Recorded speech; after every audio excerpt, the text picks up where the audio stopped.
আসসালামু আলাইকুম রহমতুল্লাহ। আমার নাম সাইম মুন্সি। বন্ধুরা, আজকে আমার পাখিগুলোকে খাবার দিতে গিয়ে তো আমি পুরাই অবাক।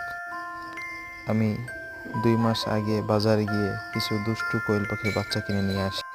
যেহেতু ওদের বয়স হয়ে গিয়েছে, তাই আমি ওদের ডিমের অপেক্ষা করতে থাকি।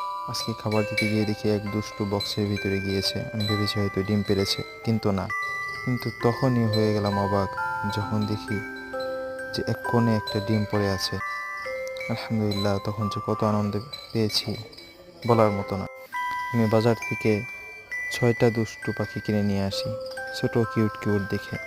তাদের মধ্যে বড় হয়ে 2জন পুরুষ হয় এবং 4জন মেয়ে পাখি হয়। আলহামদুলিল্লাহ, আজকে প্রথম ডিম পেয়েছি। দেখা যাক বন্ধুরা, আগামীতে আর কয়টা ডিম পাই। আমার দুষ্টু কোয়েল পাখিগুলো খুব ভালো। এরা আমার সাথে খুব ফ্রেন্ডলি ব্যবহার করে।